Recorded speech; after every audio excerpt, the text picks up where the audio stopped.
juntos e ao vivo aqui no Entre Nós e agora conexão direta com Brasília. Túlio Amâncio está na linha com a gente. Boa tarde, Túlio. Oi, Adriana, boa tarde a você, ao Fábio França e a quem está entre nós nessa terça-feira. Vamos lá, Túlio falando do tapetão azul, significa que ele está no Senado e que então tem repercussão, os bastidores e a repercussão aí do depoimento do general Heleno à CPMI do 8 de janeiro. Ele que poderia ficar em silêncio, não conseguiu da Justiça do Supremo autorização para faltar, mas tinha a possibilidade de ficar em silêncio. Não ficou em silêncio, falou até bastante, tentando, obviamente, negar tudo, se eximir de responsabilidade sobre o 8 de janeiro. E eu queria que você começasse por aí, Túlio. Falou mais do que o esperado. Vamos por aí. Inclusive foi desmentido também, né? Assim que falou que Mauro Cid nunca sentava na mesa de reunião com o comandante das forças, já foi divulgada a foto com Mauro Cid sentadinho lá na cadeira cativa, do ladinho do presidente e todos os comandantes.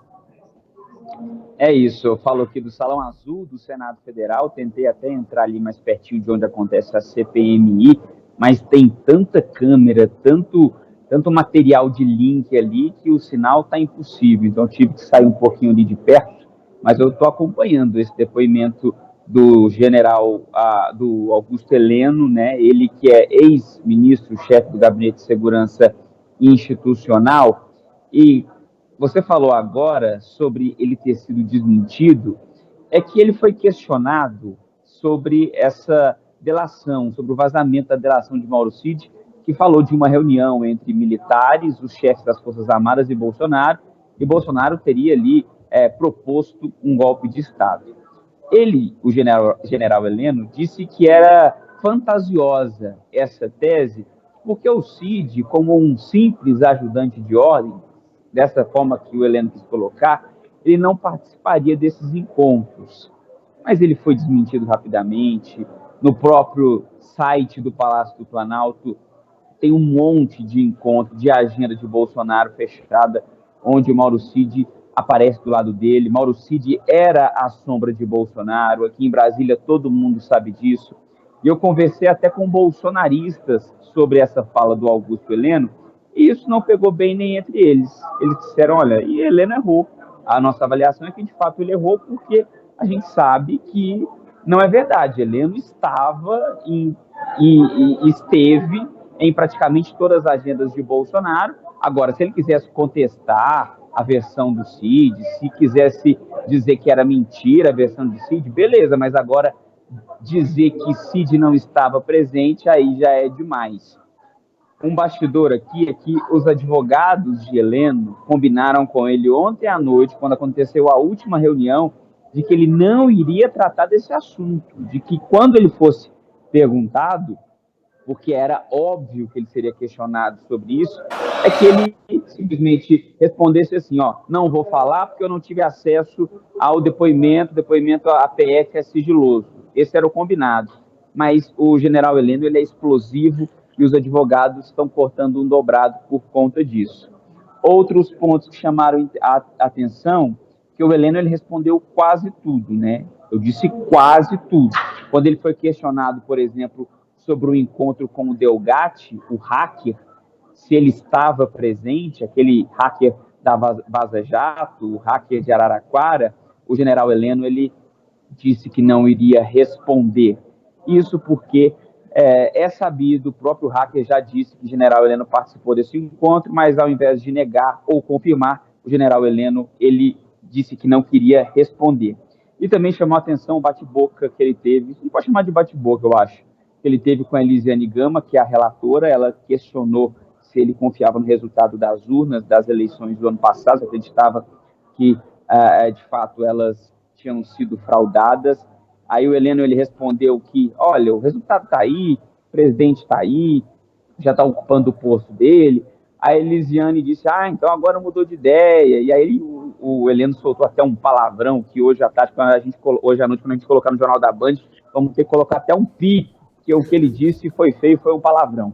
Então, esses são os pontos aí que mais chamaram a atenção nesse depoimento que ainda está rolando, viu, Adriana e Fábio?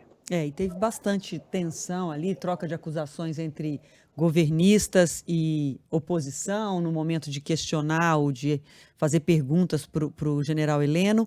E, Túlio, tem um outro ponto que me pareceu assim, a tentativa, ele chama o Mauro Cid, chama a versão do Mauro Cid de fantasiosa, mas a versão dele, ao tentar fazer com que a Mauro Cid fique no papel de fantasioso, a versão dele também parece fantasiosa, porque num dos momentos a relatora pergunta para ele sobre uma reunião que está na agenda, que foi confirmada por ela, que estava na agenda, que ele se encontrou com o presidente Bolsonaro, faltando praticamente uma semana para Bolsonaro deixar o poder.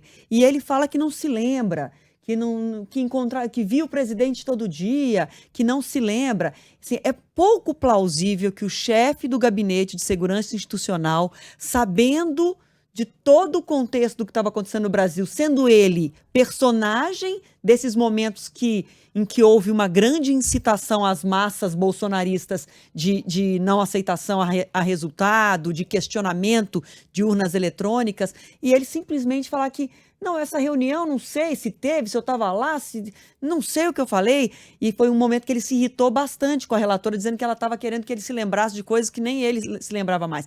Mas é muito pouco plausível que o chefe do Gabinete de Segurança Institucional, a uma semana do presidente deixar o poder, não se lembre do que foi discutido e do que foi tratado na reta final. Ainda mais se tratando de um fim de um governo, num clima como estava, de fato, os questionamentos vêm nesse sentido que você está fazendo aí. Ele também foi questionado, Adriane e Fábio, sobre as minutas golpistas, né? A gente sabe que tinha alguns modelos aí de minutas de documentos para golpe de Estado que rodavam entre os integrantes do governo, inclusive um tido pela PF até como o, entre aspas, oficial do governo, que é aquele que apareceu com o Anderson Torres e depois foi oferecido aos comandantes das Forças Armadas. Heleno disse que não sabe e que não viu. E por falar em comandante das Forças Armadas, a base do governo quer convocar o almirante Almir Garnier, mas o Arthur Maia, o presidente da CPMI, ele disse o seguinte: só convoca o Almir Garnier se convocar também algum representante da Força Nacional, que é o que a oposição está querendo. Ele está querendo se equilibrar entre oposição e governistas. Então, ficou para quinta-feira a votação desse requerimento. Se tiver alguém da Força Nacional, se for aprovado o requerimento de algum comandante da Força Nacional que estava em serviço no 8 de janeiro, que é o que a oposição pede, dizendo que Flávio Dino não solicitou a ajuda da Força Nacional, sendo que estava vendo ali o pau quebrando ali na frente dele. Aí, se tiver a convocação da Força Nacional, ele vota esse requerimento para convocar o Garnier, que teria topado o golpe de Estado. Se não tiver um, não tem outro, e aí a CPI vai para a reta final e deve ter como o último depoimento mais forte do Braga Neto. Na semana que vem, ele presta depoimento. Adriane.